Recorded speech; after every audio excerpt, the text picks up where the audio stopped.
Having an issue with stinky, smelly towels? Try adding 1 cup of baking soda to your towels. Just pour it on top of your towels and then run a full cycle set on hot water. No laundry soap, no fabric softener, just strictly the 1 cup of baking soda, and see if that helps.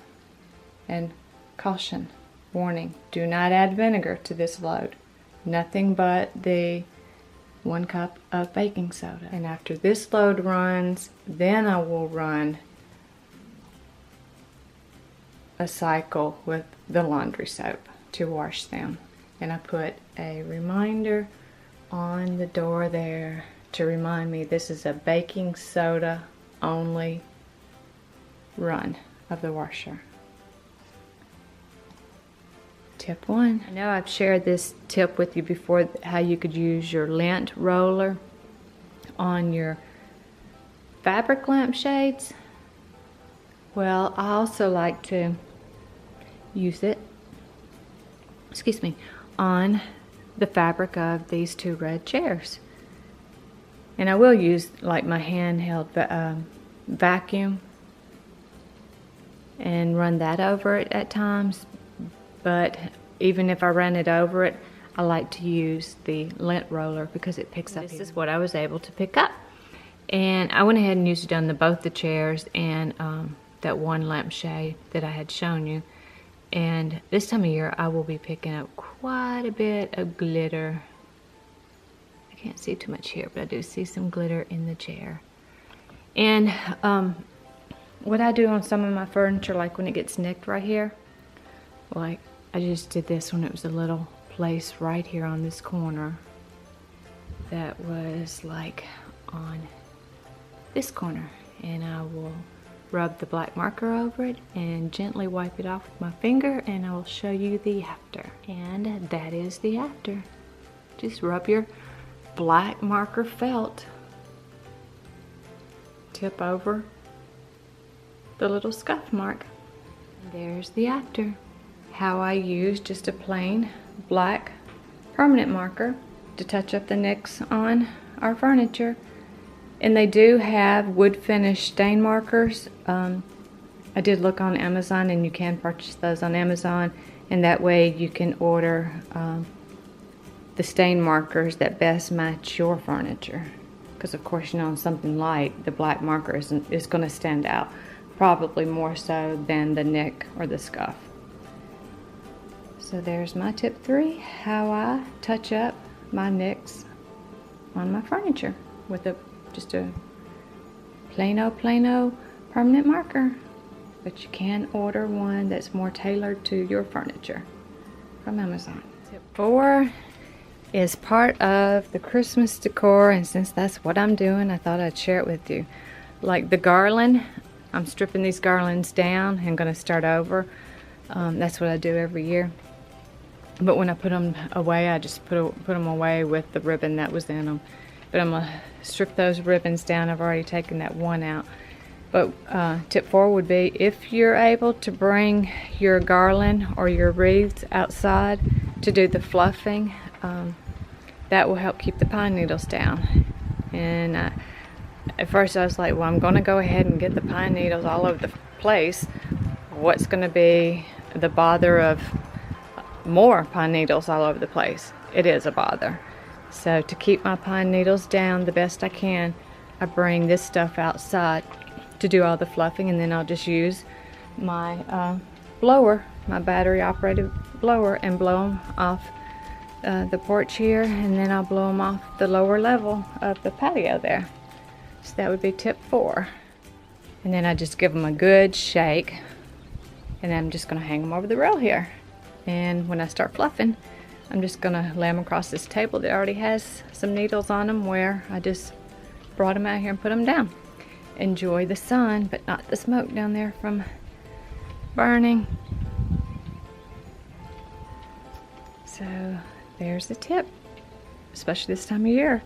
If at all possible, take your garland outside of your house and shake it out before you start fluffing it, or if you can take it to the garage Or if you can even just lay a blanket down on the floor and do all the working there on the floor over the blanket, and then when you're through doing the fluffing, and you can take the whole blanket out and shake it out.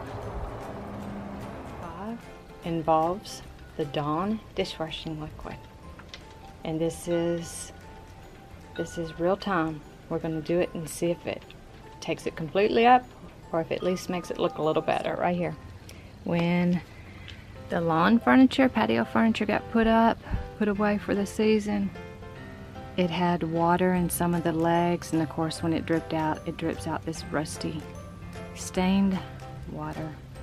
Oh joy. My famous Dawn dishwashing liquid on it with a little bit of water, and let it sit, and hope I don't have to come back with the scrub brush, because this is not the only area that it's on. And tip 6 brings us back to the Keurig. And the reason why I'm going over this tip, because this happened to me just this week.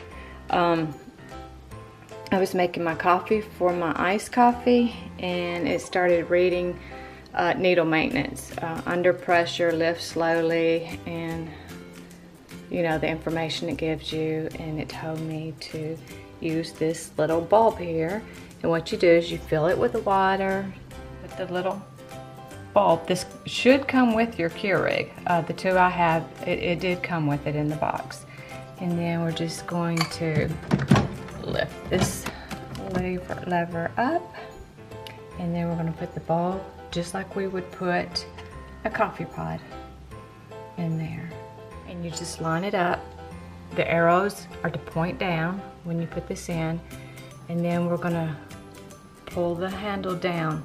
I believe it's 6 times. It had done a lot of good when I had done this over the week, but after I poured the rest of the water out and it set, I looked down in there before doing this today, and there was little bits of coffee grounds down in there. So this is the needle maintenance bulb that is supposed to clean the needle off. So I'm going to do that 6 times, and I'll see if we can see anything in it. But I think I might start doing this more often instead of just when it tells me, because it stops the brew. It stops the brew just as it gets started, and then I waste that pod, because if I put it back in again, put that same pod back in again, then I'm going to have all those grounds in my cup of coffee. So I'm going to start doing this more often. Maybe it won't have to tell me to do this, and that way I won't waste a pod of the coffee, because they're not exactly cheap. I'm guessing the reason it's giving me this oops information is because it didn't tell me to do the needle maintenance. But I'm still going to go ahead and do the needle maintenance and hope I didn't tear it up. I don't see anything in there. But I didn't, when I did it during the week, I didn't see it in the water, but when it dried up, when it had completely dried, I could see little bits of grounds on the bottom of the bulb here. So I did that. So that's tip 6. And I'm going to move 6. Maintenance your Keurig needle. Be sure to keep your little orange bulb here, because that's what it's for. It's for the to maintenance the needle with when it comes up across the front screen there and it reads needle maintenance. This is what it's asking you to do. Fill it with water and then lift the handle 6 times, and the arrows go down. And it should be good to go for tomorrow's fresh brew. And then tip 7, back in the laundry room, I've already ran the load, the full cycle with the 1 cup of baking soda, and now I'm running just the regular laundry soap. And then the next time that I wash the towels, I will add, which will be in the middle of the week, then I will replace my fabric softener for vinegar. So that's tip 7. You can replace your fabric softener for vinegar, and that will help soften them up. I know a lot of people don't like putting fabric softener in their towels, but I do. And every now and then I'll just replace the fabric softener and use the vinegar, about a half a cup of vinegar. If you don't own one of these handy dandy little gadgets, maybe me sharing with you might be something you want to think about looking for. This is our ceiling fan brush. It's got a hole right there in the middle, and it just wraps around the top and the bottom and the sides of the blades. It just runs over it. I try to remember that my cleaning tools need to be maintained as well. So I wash this in the, yep, you got it, warm to hot water and just a wee bit of Dawn dishwashing liquid. So I'm gonna wash my, I almost set my fan duster, my fan cleaner in this little bucket here and swish it around, and then I added a little bit of Downy to it. To be honest, this is the first time I've done it. I've heard people tell me that it works, so I'm gonna try it. They said if you add Downy to some warm water when you are washing or rinsing or cleaning your fan tool, your fan blade tool, that it helps the dust to cling to it. The dust and dirt from the fan cling to the cleaning brush. So I'm gonna try it. Being that I'm already gonna pull the hose pipe onto the patio to rinse the Dawn off, and I'm hoping and praying that that Dawn takes care of the rust spots on the patio without having to break out the pressure sprayer, because I'd rather break that out come spring.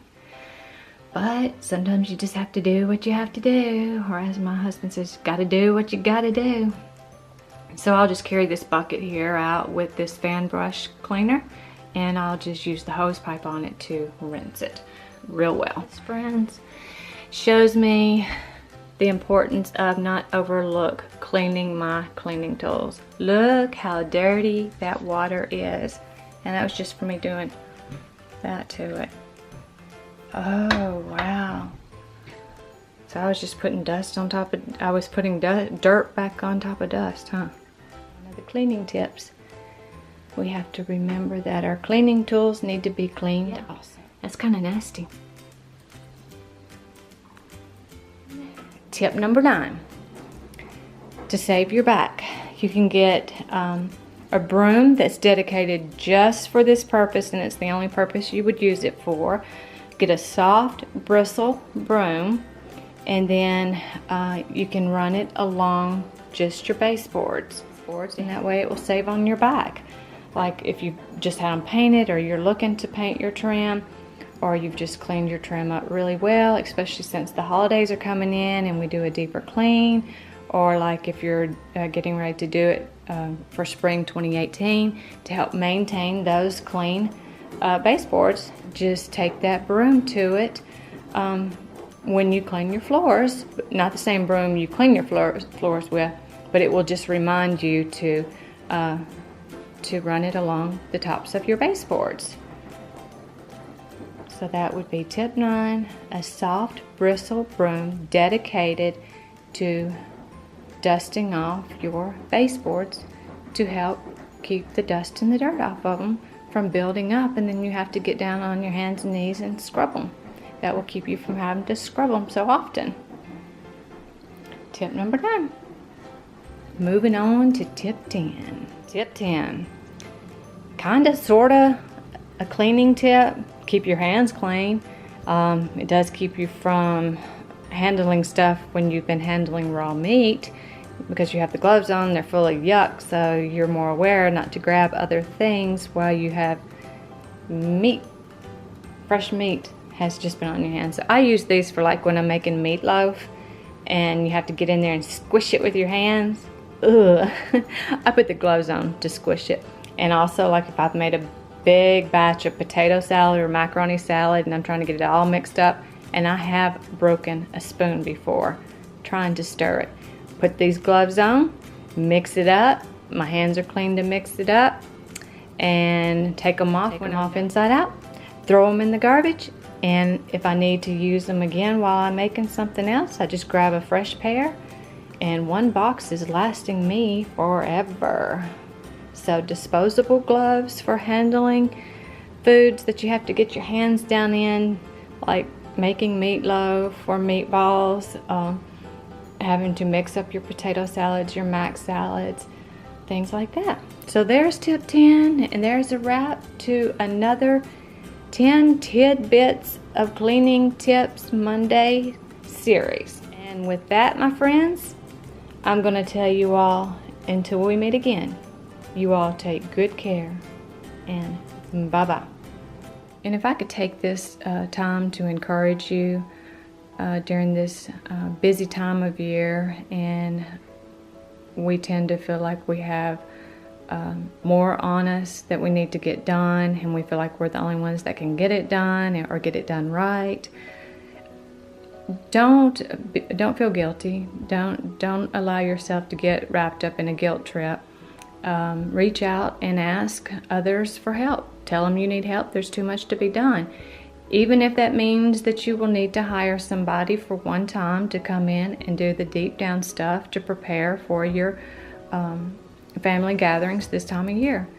Just knock that guilt aside and reach out and ask someone to help, so you can stay focused on the things that you need to get done, the things that matter most to you.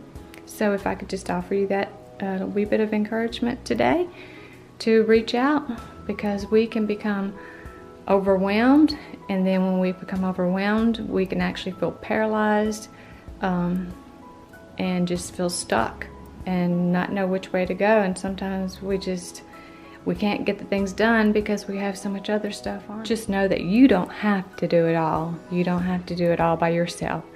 I'm sure there are family members that are more than willing to help you.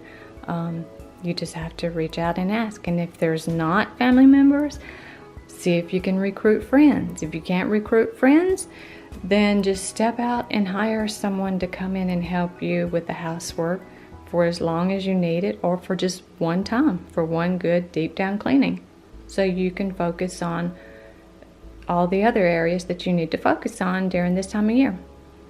So if that could be my encouragement tip for the day, I would encourage you to reach out and ask for help.